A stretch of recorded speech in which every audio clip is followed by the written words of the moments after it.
दोस्तों कल्पना कीजिए कि एक नक्शा जो 1947 में बटा और उसके बटने के साथ ही दक्षिण एशिया में समझौतों की एक चेन रिएक्शन शुरू हो गई। यानी एक समझौता, उसका रिएक्शन, फिर दूसरा समझौता, फिर उसका रिएक्शन। इस तरह ये चेन लंबी होती चली गई और जटिल होती चली गई। भारत और पाकिस्तान में समझौतों की ये चेन हमें मानव भूगोल और जियोपॉलिटिक्स समझने में काफी मदद करती है। आज मैं आपको भारत और पाकिस्तान के बीच हुए 7 द्विपक्षीय महत्वपूर्ण समझौतों के बारे में समझाऊंगा, जो न सिर्फ तनावपूर्ण स्थितियों में बने रहे, बल्कि इन्होंने दोनों देशों के लोगों पर गहरा प्रभाव छोड़ा। याद रखने वाली बात यह है कि इन समझौतों का उल्लंघन भी किया गया है, जिससे आपको समय समय पर चलने वाली पॉलिटिक्स का भी अंदाजा लग जाता है। इस लिस्ट की शुरुआत हम करेंगे लियाकत नेहरू समझौते के साथ, जिसको अल्पसंख्यक समझौता या फिर दिल्ली समझौता भी कहा जाता है। दोस्तों आपको पता ही होगा कि भारत पाकिस्तान विभाजन के साथ ही दोनों ही देशों में एक भयानक सांप्रदायिक हिंसा देखने को मिली, जिसकी वजह से बहुत से विस्थापन होने लगे। लाखों हिंदू और सिख पाकिस्तान से इंडिया आ गए और लाखों मुसलमान इंडिया से पाकिस्तान चले गए, और इसी वजह से बहुत बड़ा मानव संकट पैदा हो गया। ऐसे में नए नए पड़ोसी बने दो देश भारत और पाकिस्तान पर दबाव बढ़ने लगा कि आज जब लोग इधर से उधर विस्थापित हो रहे हैं, तब इतनी सांप्रदायिक हिंसा हो रही है। जब ये दोनों मुल्क आपस में सेटल हो जाएंगे, तब इसमें रहने वाली जो छोटी कम्युनिटी है, अल्पसंख्यक कम्युनिटी है, उसका क्या होगा। और इसी चिंता को देखते हुए भारत और पाकिस्तान ने एक संधि की, एक समझौता किया 8 अप्रैल 1950 को। भारत के तत्कालिक प्रधानमंत्री पंडित जवाहरलाल नेहरू और पाकिस्तान के तत्कालिक प्रधानमंत्री लियाकत अली खान के बीच में ये समझौता हुआ। अब चूंकि ये समझौता दिल्ली में हुआ था, इसलिए इसको दिल्ली समझौता भी कहा जाता है। इसका मुख्य उद्देश्य ये था कि दोनों देशों में रहने वाले अल्पसंख्यकों के अधिकारों और सुरक्षा की रक्षा करनी है। दोनों देशों के बीच शांति और सुरक्षा बनाए रखना है। अल्पसंख्यकों को नागरिकता के समान अधिकार देने हैं। उन्हें अपनी मर्जी से व्यवसाय, भाषण और पूजा की स्वतंत्रता होनी चाहिए। उनकी संपत्ति और संस्कृति की रक्षा करनी चाहिए। शिकायतों के निवारण के लिए दोनों देशों में अल्पसंख्यक आयोगों की स्थापना करनी चाहिए। और इन सभी उद्देश्यों को मानते हुए दोनों देशों के प्रधानमंत्रियों ने इस पर हस्ताक्षर भी कर दिया। अब इसके कुछ एक प्रभाव हुए। कुछ तो थे तात्कालीन प्रभाव, यानी कि तुरंत जो दिख रहे थे, और कुछ थे दीर्घकालिक प्रभाव। बात करें इन प्रभावों की, तो शुरुआत में तो अल्पसंख्यकों को कुछ राहत मिली और तनाव थोड़ा कम हो गया। माइनॉरिटी को सुरक्षा की भावना प्रदान की गई, लेकिन दीर्घकालिक समय में यह समझौता पूरी तरह सफल नहीं हो सका। अगर पाकिस्तान की बात की जाए, तो पाकिस्तान में अल्पसंख्यकों के मानव अधिकारों का धीरे धीरे उल्लंघन किया जाने लगा। और आज भी अगर आप कॉन्स्टिट्यूशन देखोगे पाकिस्तान का, तो वहां पे कह रखा है कि मुसलमानों को छोड़ के कोई और धर्म का व्यक्ति ना तो राष्ट्रपति बन सकता है, ना प्रधानमंत्री बन सकता है। तो धीरे धीरे करके उनके अधिकारों को कम कर दिया गया। अगर भारत की बात करें, तो भारत ने इस समझौते को लागू किया और बहुत से आपको एक्ट देखने को मिलेंगे कॉन्स्टिट्यूशन के अंदर, जहां पे माइनॉरिटी के जो अधिकार हैं उनको सेव किया गया है।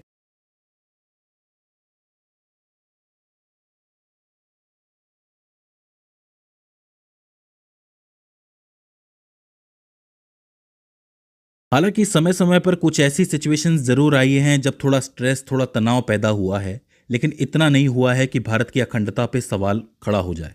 तो आप ये कह सकते हो कि समझौते को जितना हो सके उतना निभाने की कोशिश की गई है। दूसरा समझौता है सिंधु जल समझौता, यानी कि इंडस वाटर ट्रिटी, जो कि 19 सितंबर 1960 को हुई थी। इस वक्त बहुत ज्यादा ट्रेंड के अंदर है, ये आपको पता होगा। भारत और पाकिस्तान के बीच सिंधु नदी प्रणाली पानी के बंटवारे को लेकर विवाद था।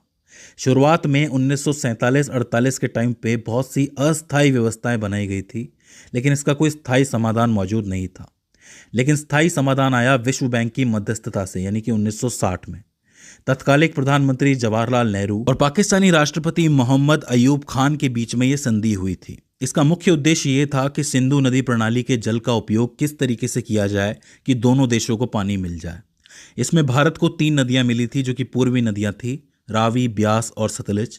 इसके पानी का इस्तेमाल भारत सिंचाई के लिए, परिवहन के लिए, विद्युत पैदा करने के लिए कर सकता था। वहीं पाकिस्तान को पश्चिमी नदियां मिली थी, जिसमें सिंधु, चिनाब और झेलम नदी का पानी शामिल था। ध्यान देने वाली बात यह थी कि सिंधु, चिनाब और झेलम पे भारत के जो अधिकार थे वो बहुत ज़्यादा सीमित कर दिए गए थे, जिसकी वजह से हल्का बहुत विवाद चलता रहता था।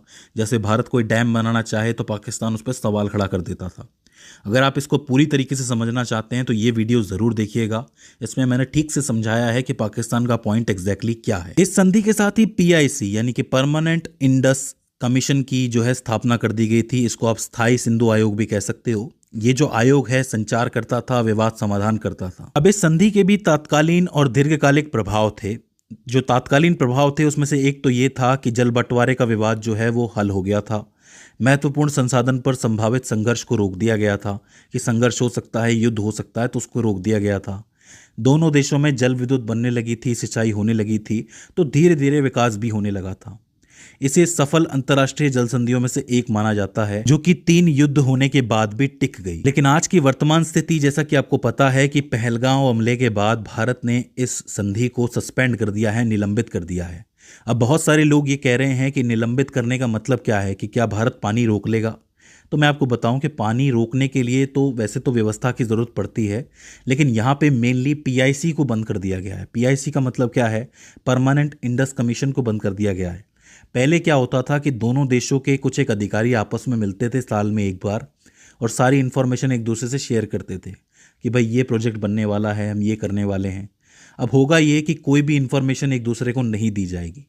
इन्फॉर्मेशन नहीं दी जाएगी, इसका मतलब कोई भी प्रोजेक्ट कभी भी बनवा सकते हैं। तो संधि को निलंबित करने का मतलब ये नहीं है कि अचानक से पानी रोक दिया जाएगा।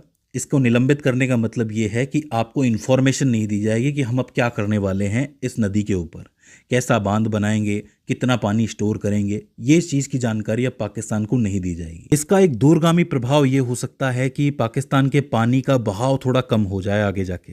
तो ये चीज़ देखने वाली होगी कि क्या होता है। इसके बाद हम बात करते हैं ताशकंद घोषणा के बारे में। ये बहुत इंपॉर्टेंट है। 10 जनवरी 1966 को ये घोषणा की गई थी। मैं आपको बता दूं कि ताशकंद जो है वो उज़्बेकिस्तान की बहुत बड़ी सिटी है, लगभग सबसे बड़ी सिटी कही जाती है। हुआ ये था कि 1965 में भारत और पाकिस्तान का युद्ध हुआ था। इसके बाद शांति की तलाश की जा रही थी। कहने का मतलब है कि शांति छा जाए, शांति हो जाए। तो ऐसे में सोवियत संघ बीच में आया, जो आज का रशिया है। सोवियत संघ ने युद्ध समाप्त करने के लिए मध्यस्थता की थी और भारत के तत्कालीन प्रधानमंत्री लाल बहादुर शास्त्री और पाकिस्तानी राष्ट्रपति अयूब खान के बीच में एक बैठक करवाई थी। इसकी जो मुख्य शर्तें थी वो ये थी कि दोनों देशों की सेनाओं को युद्ध पूर्व स्थितियों में वापस जाना होगा, जहां से युद्ध शुरू हुआ था वहीं वापस जाना होगा।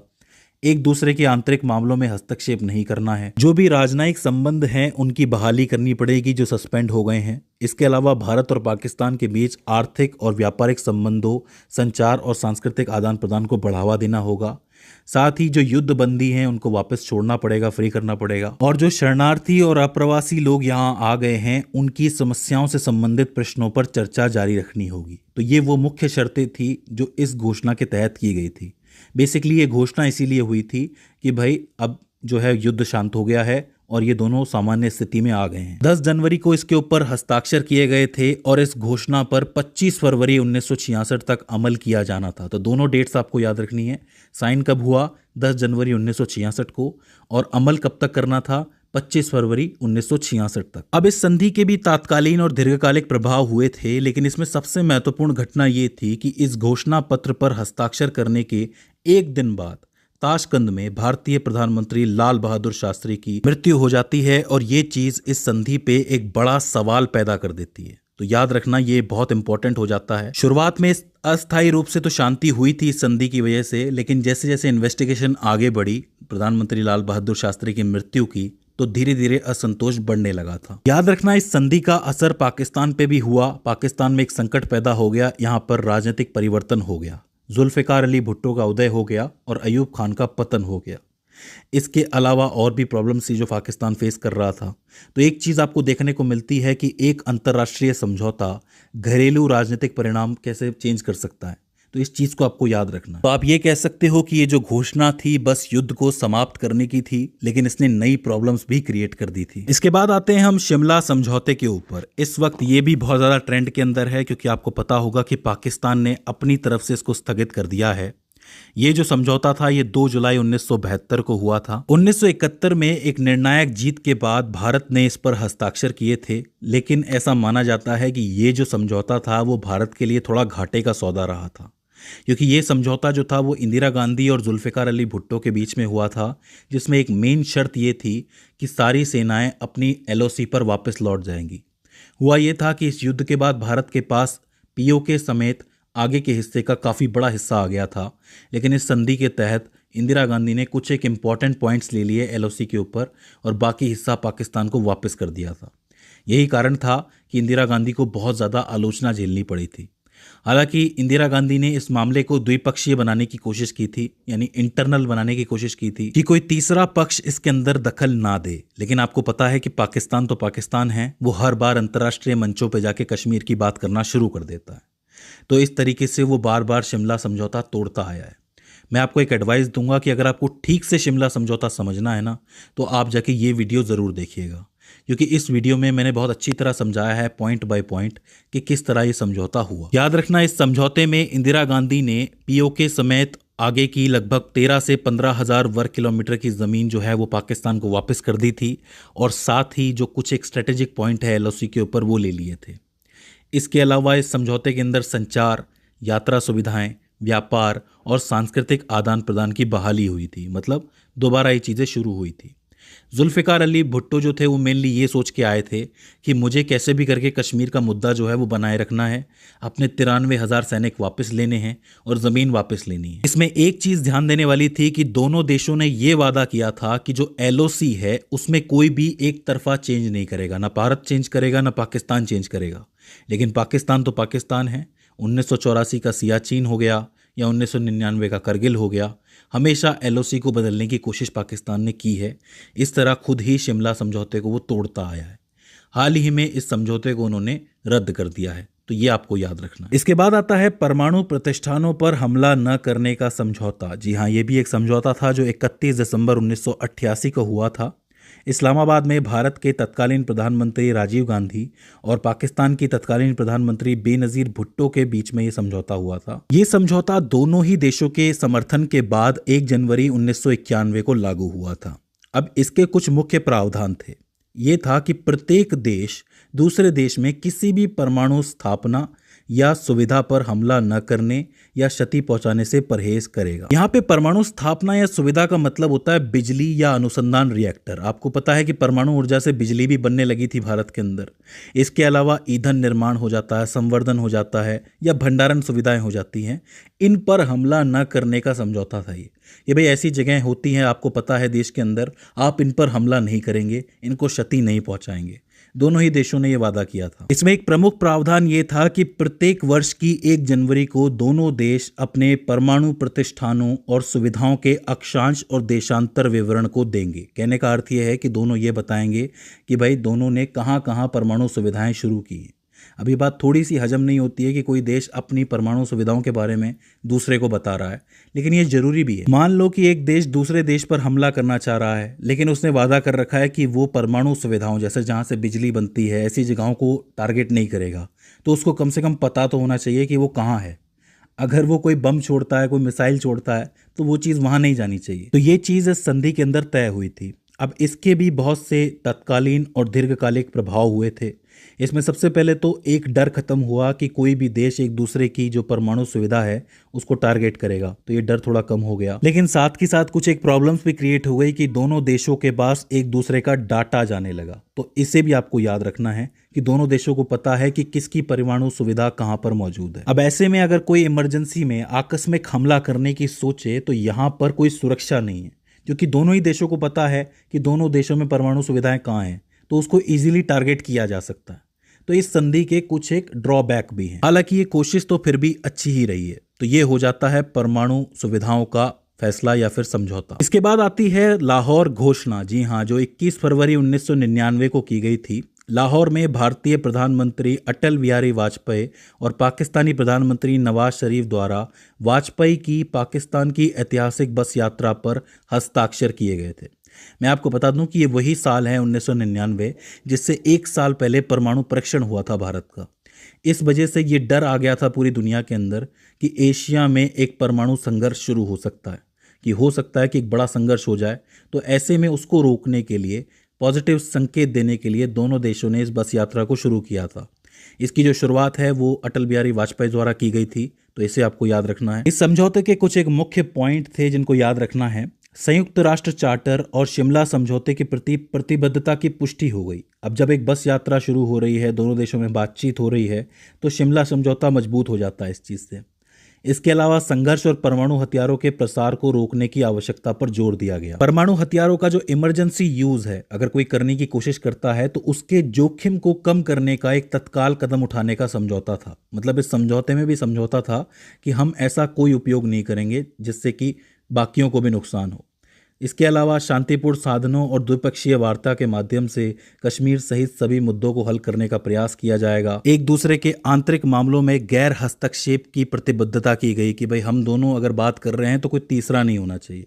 तो वही चीजें घुमा फिरा के बोली गई थी जिससे कि समझौता मजबूत हो सके। अब इस संधि के भी कुछ एक प्रभाव हुए थे, जैसे शुरुआत में एक बड़ी सफलता और संघर्ष और तनाव को समाप्त करने की दिशा में एक ऐतिहासिक कदम के रूप में इसको सराहा गया था।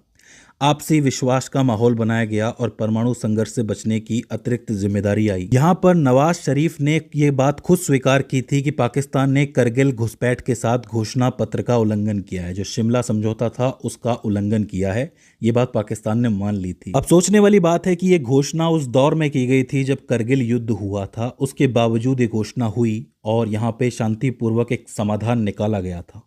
तो इसे बहुत ज़्यादा इंपॉर्टेंट माना जाता है लाहौर घोषणा को, तो इसे आपको ज़रूर याद रखना। इसके बाद आखिर में आया 2003 युद्ध विराम समझौता, जिसको सीज फायर एग्रीमेंट भी कहा जाता है। यह नवंबर 2003 में हुआ था, जिसका उद्देश्य ये था कि जम्मू कश्मीर में जो LOC है, इसके अलावा जो अंतर्राष्ट्रीय बॉर्डर है और वास्तविक ज़मीनी स्थिति रेखा है, उसमें शत्रुता को समाप्त करना है और यहाँ पे गोलियां नहीं चलानी है। सीज फायर का मतलब ये होता है कि लड़ना नहीं है। देखिए 1999 में करगिल युद्ध हुआ था, पाकिस्तान उसमें हारा था। इसके बाद जो बॉर्डर है वहाँ पे तनाव बहुत ज़्यादा बढ़ गया था, तो यहाँ पे लगातार गोलीबारी चलती रहती थी, बहुत ज़्यादा तनाव हो गया था। तो उसको रोकने के लिए, युद्ध विराम करने के लिए, सीज फायर करने के लिए ये समझौता किया गया था। इसमें याद रखने वाली बात यह है कि युद्ध विराम की घोषणा पाकिस्तान के प्रधानमंत्री जवाहरुल्लाह खान जमाली ने की थी और भारत ने इसको कुछ दिनों के बाद एक्सेप्ट कर लिया था। जम्मू और कश्मीर की पूरी सीमा पर युद्ध विराम का पालन करने पर दोनों पक्षों की सहमति हो गई थी। शुरुआत में जो इस पर प्रभाव पड़ा वो ये था कि जो हिंसा होती थी LOC के ऊपर या सीमा पर, वो थोड़ी कम हो गई और वहाँ पे जो समुदाय थे उनको राहत मिली। LOC के पार यात्रा और व्यापार थोड़ा सुगम हो गया। याद रखना, ये जो हस्ताक्षरकर्ता थे इसके अंदर वो कौन कौन थे?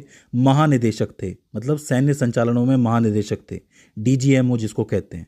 यहाँ प्रधानमंत्रियों ने साइन नहीं किया था, DGMO ने साइन किया था। इसके कारण लगभग 2006 तक LOC के आसपास थोड़ी शांति आ गई थी। 2006 के बाद यहाँ पर जो उल्लंघन है उसकी आवृत्ति बढ़ गई थी।